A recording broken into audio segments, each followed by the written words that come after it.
ये सोच के नहीं करनी कि मैंने घर गृहस्थी की, सोच के नहीं करनी, बल्कि ये सोचना है कि मेरी क्या है, मैं माला करूँ, भगवान का नाम लूँगी, श्रद्धा से लूँगी, कुछ नहीं सोचना उसमें। तो वो ही निस्वार्थ जो आप माला करोगे वो ही फलदायी होती है।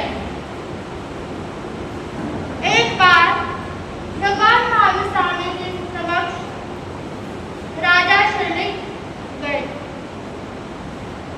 अब क्या हुआ, जब राजा शनिक गए तो उनके मन में विचार आया कि मैं आज सारे संतों की क्या करूं, वंदना करूं, सबको मैं क्या करूं, वंदना करके नमस्कार करूं। अब 500 से ज्यादा भगवान के कितने मुनि थे, 500 से ज्यादा मुनि। अब वो वंदना करने लगे, उठ बैठकर त्रिपुटों के पाठ से क्या करने लगे, वंदना करने लगे। तो 500 मुनियों तक उन्होंने वंदना कर ली। उनके घुटनों से क्या निकलने लगा, पुण्य करने लगा, हाथों से भी क्या होने लगा, खून निकलने लगा, पसीना पसीना हो गए, ऐसे पसीने पसीने हो गए। अब वो 500 मुनियों की वंदना हो चुकी है। अब वो सोच रहे हैं कि इतना मैं नहीं थका पहले, जितना आज वंदना करने में थक गया हूँ। स्वामी के समक्ष पहुंचते हैं और कहते हैं, भक्ते, हे भगवान, मेरा एक प्रश्न है, मैंने इतने युद्ध लड़े, मैंने इतना सब कुछ किया, मगर आज इतना थका हूँ जितना पहले कभी नहीं थका। इतना थका हूँ आज, मैं जितना थका हूँ उतना पहले कभी नहीं थका। युद्ध में भी नहीं इतना युद्ध लड़ा मैंने कि कभी थका नहीं। तो राजीव को भगवान महावीर स्वामी कहते हैं कि हे सैनिक, तुमने क्या काट ली है, 6 नरक काट ली है। अब उनकी जो वंदना थी, निस्वार्थ थी ना, निस्वार्थ के कारण क्या होगी, उनकी कर्म कट गए, नरक की 6 गतियां कट गई, 7 भी रह गई। अब भगवान को कहते हैं कि भगवान, अच्छा मेरी एक नरक रह रही है, क्यों ना मैं दोबारा वंदना कर लूं, क्यों ना मैं दोबारा वंदना कर लूं। तब भगवान कहते हैं, तुम्हारे मन में क्या आ गया, नरक काटने का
बगीचे में घूम रहे। बगीचे में घूमते घूमते एक फूल की खुशबू आती है, सुगंध आती है, उनको फूलों की सुगंध ले रहे। अब क्या हुआ, उनकी नक्काशी क्या हो गई, टूट गई है, क्योंकि फूल को भी आपने सूखा है, मन से सूखा है। अब क्या हुआ, जैसे फूल सूखा उसके बाद 48 मिनट पूरे हुए, राजा क्या कर रहे हैं, वापस आ गए भगवान के जन्म में। कहते हैं क्या मेरी सातवीं नरक टूट गई, छूट गई? तो भगवान महावीर स्वामी कहते हैं नहीं, भगवान मैंने तो नक्काशी पूरी की है। भगवान ने कहा जो तुमने नासिका से क्या लिया है, सुगंध ली है फूलों की, इसके कारण क्या है, तुम्हारी नासिका क्या हो गई, नक्काशी टूट गई है। अच्छा, अब दूसरा उसने क्या करा कि अपने दासी से क्या करवाना है, आहार भराना है। और दासी मना कर रही है कि मैं आहार नहीं दूंगी। दासी क्या कह रही है, मैं आहार नहीं दूंगी। उसके हाथ में बड़े बड़े कच्चे बंधवा दिए राजा ने कि तुझे आहार देना ही पड़ेगा। अब क्या हुआ, दासी आहार दे रही है, बच्चियां खाना दे रही है, मैं खाना नहीं दे रही। आहार बच्चियां दे रही है, मैं नहीं दे रही। अब राजा भगवान महावीर स्वामी के पास गए और बोला क्या मेरी नरक कट गई, सातवीं नरक कट गई? कहते नहीं, क्योंकि दासी ने क्या सोचा है, क्या सोचा था, ये कलसियां आहार बना रही है, मैं नहीं बना रही। अच्छा, अब तीसरा उन्होंने क्या उपाय लगाया, काल कुशोरिक कसाई को बुलाया गया। वो आया और कहा उसे कि तुम क्या कर दो, तुम हिंसा बंद कर दो। मगर वो कहते हैं कि मेरा खुदाना पुश्तैनी काम है, मैं बंद नहीं करूंगा। अच्छा, अब राजा ने कहा इसको कहाँ ले जाओ, जेल में ले जाओ। जेल में बंद कर दिया गया कि एक दिन की तो बात है। अब जेल में बंद कर दिया गया। अब काल को फिर क्या कर रहा है, जो मिट्टी थी, मिट्टी से उसने 500 गाय बनाई। क्या बनाई, 500 गाय बनाई और एक तिनके से उसके क्या कर रहा है, टुकड़े टुकड़े गायों के कर रहा है, भावों से कर रहा है। अब क्या हुआ, वो राजा दोबारा भगवान के पास गए और बोला कि भगवान क्या मेरी नरक कट गई? कहते जाके देखो उसने क्या किया है, मिट्टी से इसने गाय बनाई और टुकड़े टुकड़े उसके कर दिए, मिट्टी से भी। भावों का ही तो खेल है ये, हिंसा भी। अब क्या हुआ, उसको छोड़ दिया गया। अब पुण्यशालों के पास सैनिक महाराज उसके घर पैदल चल दिए कि मुझे क्या खरीदनी है, सामान खरीदनी है। क्या धर्म कभी खरीदा जा सकता है, क्या धर्म खरीदा जा सकता है, नहीं खरीदा जा सकता। अब राजा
सुमति के आसन पर सुमति को बिठाऊं मैं, मति सुमति को बिठाऊं, या तो सब अपने हैं या कोई नहीं अपना, सारा जग सच्चा है या है झूठा सपना, क्यों सोच के आत्मा के सुख में रम जाऊं मैं, सद्बुद्धि पाऊं मैं, कुमति के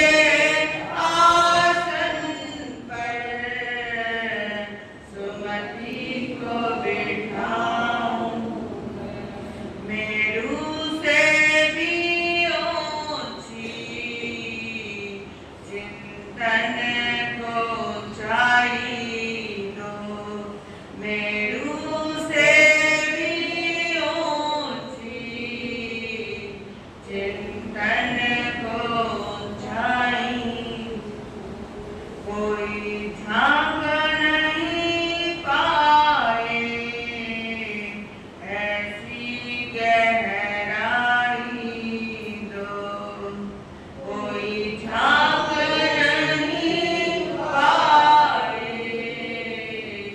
ऐसी गहराई, प्रभु ऐसी बुद्धि दो, कुछ कर दिखलाऊं मैं, प्रभु ऐसी बुद्धि दो, कुछ कर दिखलाऊं मैं, कुमति के आसन पर सुमति को बिठाऊं मैं, श्री सुमति प्रभु जी से सद्बुद्धि पाऊं मैं।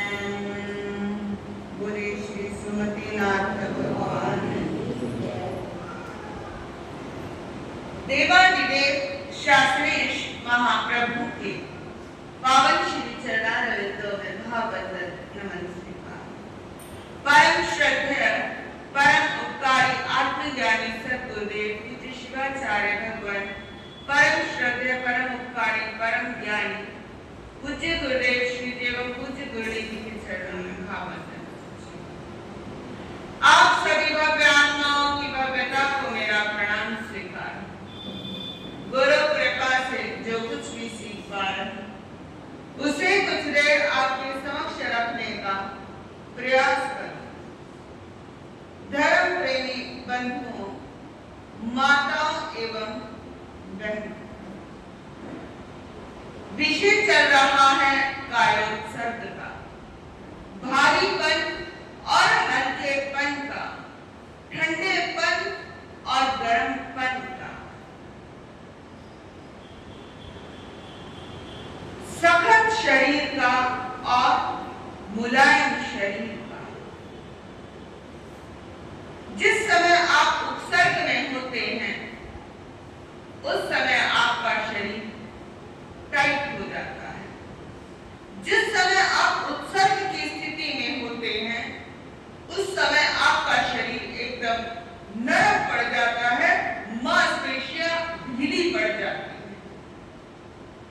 जिस समय आपका शरीर उपसर्ग में होता है शरीर पर धब्बे आ जाते हैं, और जिस समय आप उत्सर्ग की स्थिति में होते हैं उस समय आपके शरीर के अंदर किसी भी प्रकार के धब्बे नहीं रहते, शरीर पर निर्मलपन आ जाता है, क्योंकि अंदर जो आत्मा है ना उसका गुण शुद्ध है, शुद्ध स्वरूप है, उसका गुण निर्मल गुण है, वो मैल से रहित है। जितनी वो कर्मों से दूर होगी उतनी वो साफ होती चली जाएगी।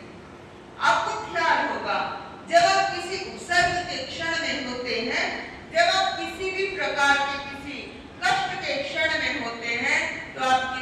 कैसी होती है जी? चेहरे पर सब कुछ नजर आने लगता है, आपके हाव भाव नजर आने लगते हैं।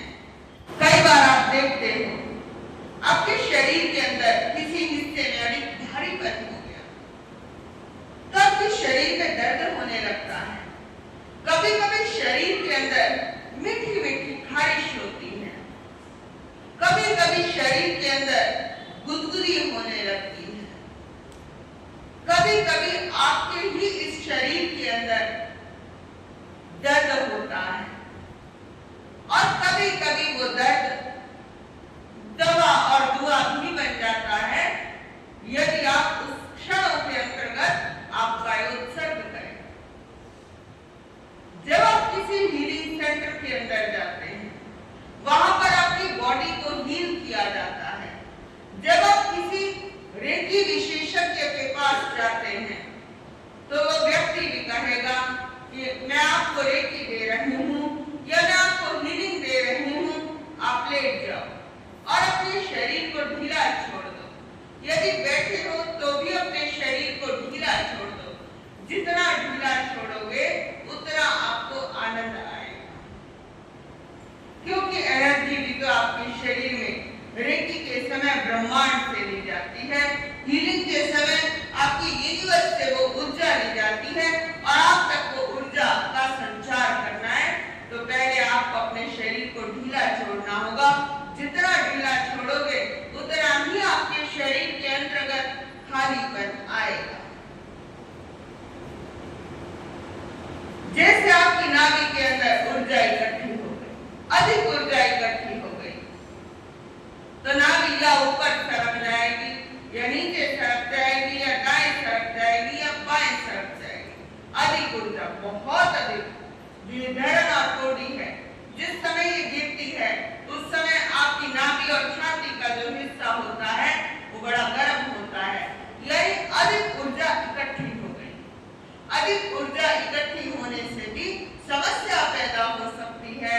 ऊर्जा जो है बराबर होनी चाहिए, सब में होनी चाहिए ऊर्जा। अब प्राण संतुलन का तो एक ही उपाय है, श्वास परीक्षा के आधार पर कहा जाता है जो कायोत्सर्ग का एक चरण है, कायोत्सर्ग में प्रवेश करने की विधि है।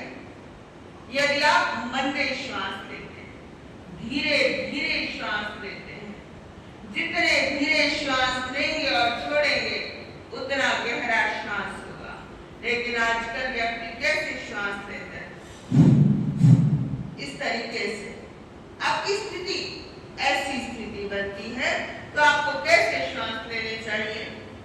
मंदे श्वास। व्यक्ति सांस के साथ पैदा हुआ था, लेकिन जमाने के साथ देखो सांस को भूल गया है। जब बच्चा गर्भ में भी था उस समय भी वो श्वास के आधार पर जिंदा था। आप जब बचपन में कुछ सीख कर आते हो ना, सबसे पहली चीज आप क्या सीखते हो? भाषा और मन भी आपके पास बाद में आते हैं। पहले आपके पास क्या होता है? आपकी श्वास से होती है। पहले आपके पास क्या होता है? श्वास से होती है। क्या कोई श्वास लेना और छोड़ना उस समय सिखाता है? सिखाता है जी।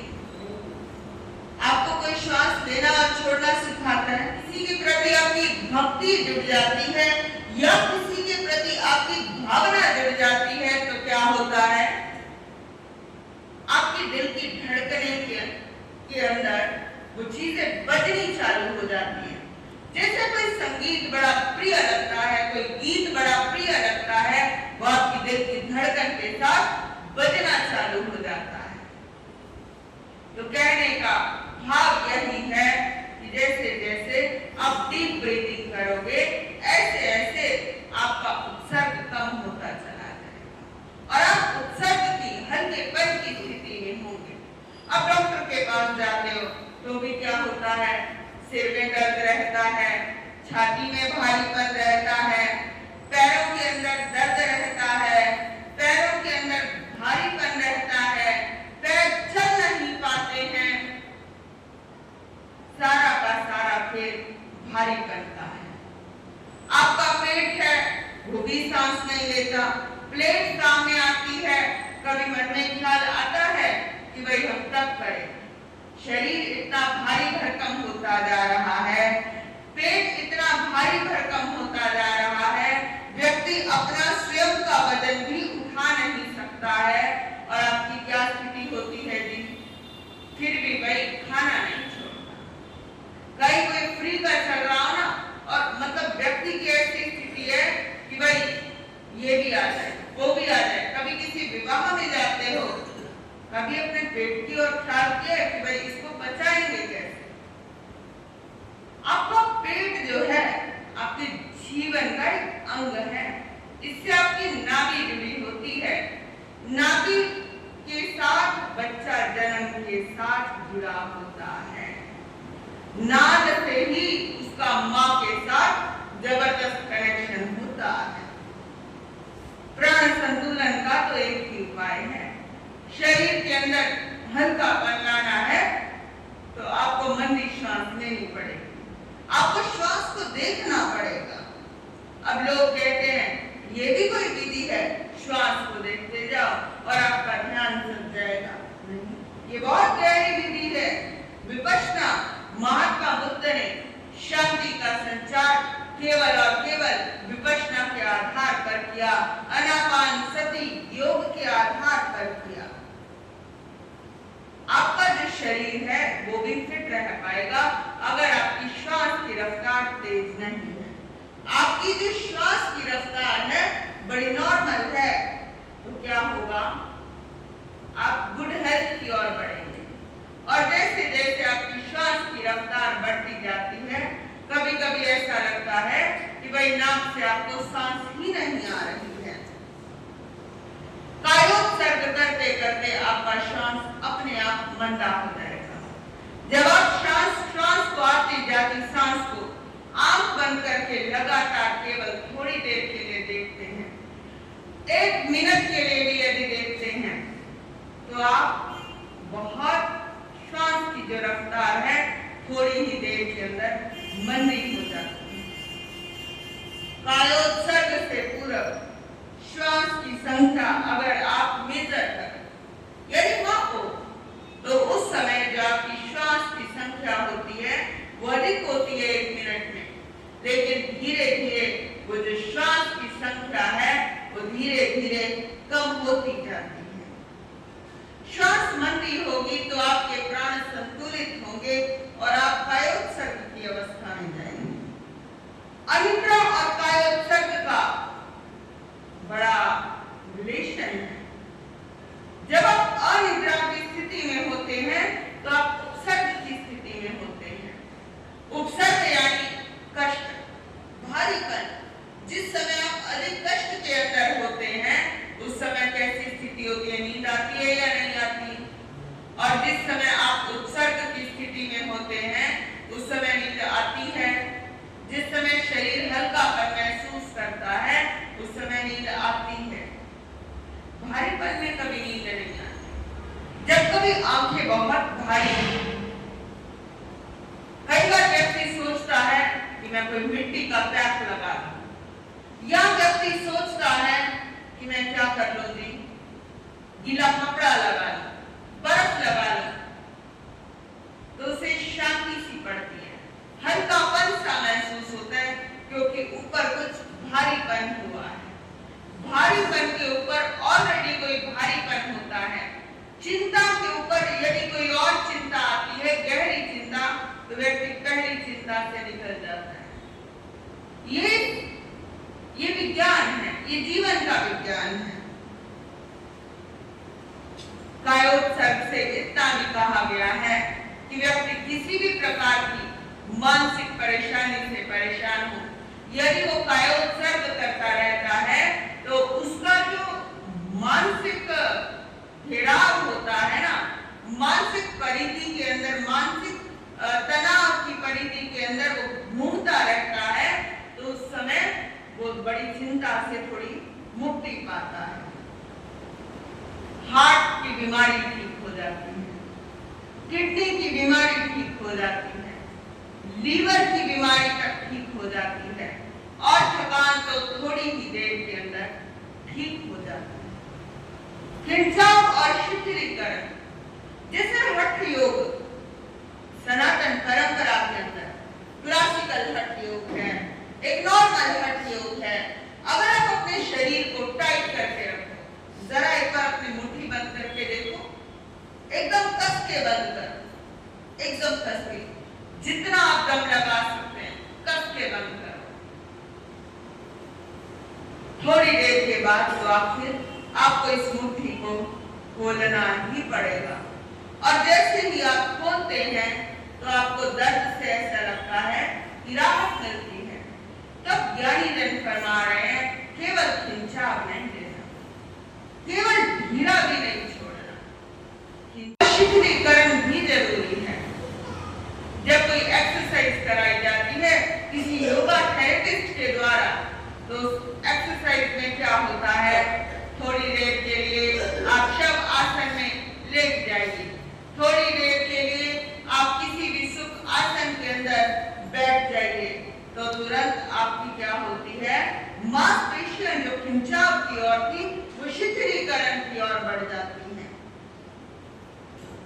अब यदि हम लगातार, जैसे हमने मुट्ठी को बंद किए रखा, तो जो आपकी मांसपेशियां ना, उनको आपने तनाव दे दिया, लगातार आप अपनी बुद्धि को तनाव की स्थिति में लेके जाओगे तो भी समस्या पैदा हो सकती है, क्रिएट हो सकती है।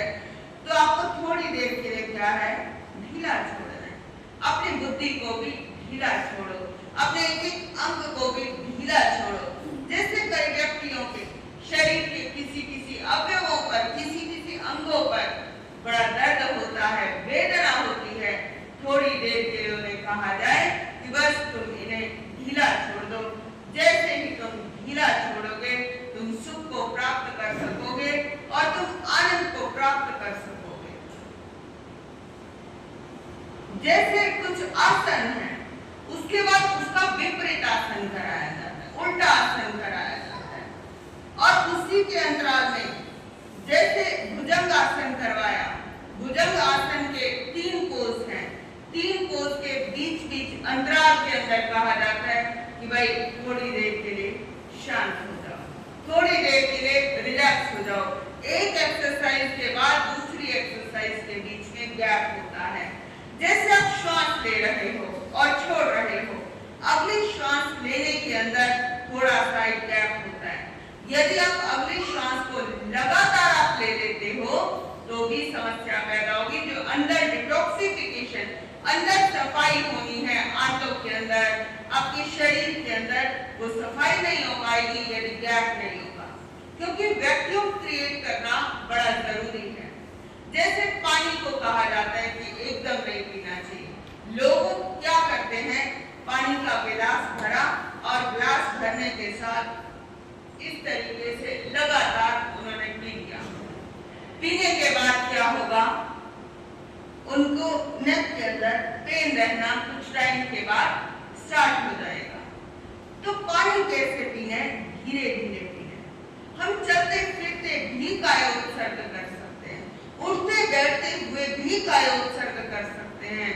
यहाँ तक कि कुछ थेरेपीज में तो ऐसा भी आया है कि व्यक्ति मसाज करवाते करवाते या स्नान इत्यादि लोग करते करते, स्नान का प्रोसेस कोई ऐसा प्रोसेस नहीं था बरसों पहले कि बस फटाफट किया, धीरे धीरे जितना काम आप धीरे धीरे करोगे। जैसे भगवान होते थे ना, भगवान चलते भी थे, फिरते भी थे, लेकिन धीरे धीरे। कुछ संत मैंने ऐसे देखे जो बड़ा धीरे धीरे अपना काम करते हैं, और लोग ऐसा सोचते हैं कि ये तो भाई बिल्कुल साक्षात भगवान है, भगवान की श्रेणी के अंदर है। खाते भी हैं तो धीरे धीरे, चलते भी हैं तो धीरे धीरे, बोलते भी हैं तो धीरे धीरे, बैठते भी हैं तो धीरे धीरे। एक ग्रंथ उठाया वो भी धीरे धीरे, ग्रंथ पढ़ा वो भी धीरे धीरे। ये भी क्या है, कायोत्सर्ग की स्थिति के अंदर जो पहुंचता है उसका सब कुछ धीरे धीरे होता है, और अंदर आत्मिक विकास एकदम अल्ट्रा फास्ट हो जाता है, सुपर फास्ट हो जाता है। वरन जरूरी है। जैसे आप मोबाइल फोन का प्रयोग कर रहे हैं, मोबाइल फोन का यदि लगातार प्रयोग करोगे, एक हाथ से आपने उठाया तो लगातार क्या होगा, आपके शरीर में दर्द हो जाएगा। जैसे जो अक्सर आजकल जो बीमारी आ रही है, नेक पेन की, शोल्डर पेन की, या शोल्डर स्टिफ हो गया या हाथ स्टिफ हो गए, अलग अलग अंगों पर दर्द रहने लगा है लोगों के, तो वो क्यों? वो एक ही पोस्टर के अंदर लगातार बैठने से, भाई थोड़ी देर तो गैप देना होगा। अब व्यक्ति है लगातार काम कर सकता है, लगातार काम करने की उसमें कैपेसिटी है, लेकिन दिन के साथ रात क्यों बनाई है, सोने के साथ जागना क्यों बनाया है, सूर्योदय के साथ साथ सूर्यास्त क्यों बनाया है, सूरज के साथ साथ चंद्रमा क्यों बनाया है? सब कुछ पहले दिन में काम करो, रात्रि में विश्राम करो। दिन में सूरज देवता की रोशनी में रहो और रात को चंद्रमा की शीतलता में रहो। धूप के साथ छाया क्यों बनाई है? तो इसी वजह से ही तो बनाई है कि भाई आराम भी जरूरी है। लगातार मारा की जा सकती है, लेकिन थोड़ी देर गैप क्यों बनाया है? इसी वजह से व्यक्ति अंधाधुंध दौड़ के अंदर दौड़ता जा रहा है। जैसे इन सब आपके क्षेत्रों के अंदर अभी इतनी भागती दौड़ती जिंदगी नहीं है। यदि आप गुड़गांव को देखें, दिल्ली को देखें या बड़े शहरों को देखें, मेट्रोपॉलिटन सिटीज को देखें, उनकी ओर अपनी दृष्टि डालें तो देखने में आपको आएगा कि भाई जिंदगी दौड़ लगा रही है। इस दौड़ का अंत कहीं भी नहीं है और यहीं से, इसी भावना से वैराग्य भी घटित हो सकता है और आप उपसर्ग को हटाकर उपसर्ग की ओर आप उन्हीं क्षणों के अंदर आप पहुंच सकते हो। दिल की जो धड़कन है वो 24 घंटे की धड़क सकती है, लगातार भी धड़क सकती है, धड़कती है, हर वक्त धड़कती है, धड़की रुकी, धड़की रुकी, श्वास लिया छोड़ा, श्वास लिया छोड़ा, ये प्रोसेस है ना, एक प्रोसेस है। श्वास लिया छोड़ा तो ये जरूरी है।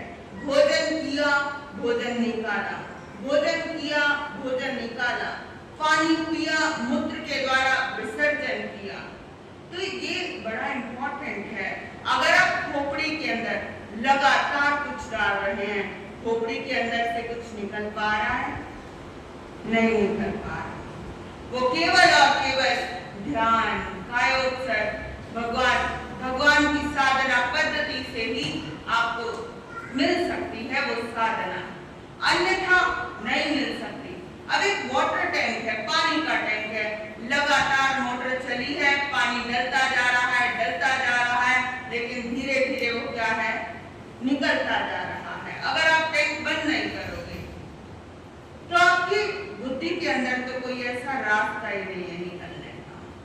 लगातार इसके अंदर पॉजिटिव भी भरते जा रहे हैं, नेगेटिव भी भरते जा रहे हैं और उसी वजह से आपकी लाइफ के अंदर क्या हो रही है, समस्या क्रिएट होती जा रही है और समस्या डे बाय डे ये मल्टीप्लाई होती जाएगी और फिर यहाँ पर एक बहुत बड़ी उलझन के अंदर आप उलझते चले जाएंगे। और इससे यदि निकलना है तो समाधान क्या है, संवर समाधान है और आश्रव समस्या है। जिस समय आप आश्रव के घेरे में होते हैं उस समय आप उपसर्ग की स्थिति में होते हैं और जिस समय आप संवर की स्थिति में होते हैं आप उस समय उपसर्ग और समाधान की स्थिति में होते हैं। तो कायोत्सर्ग आपको करना चाहिए। किसी विशेष अवसर पर आपको कायोत्सर्ग की साधना करवाई दी जाएगी किसी विशेष दिन पर। इन्हीं भावों के साथ ओम अरहम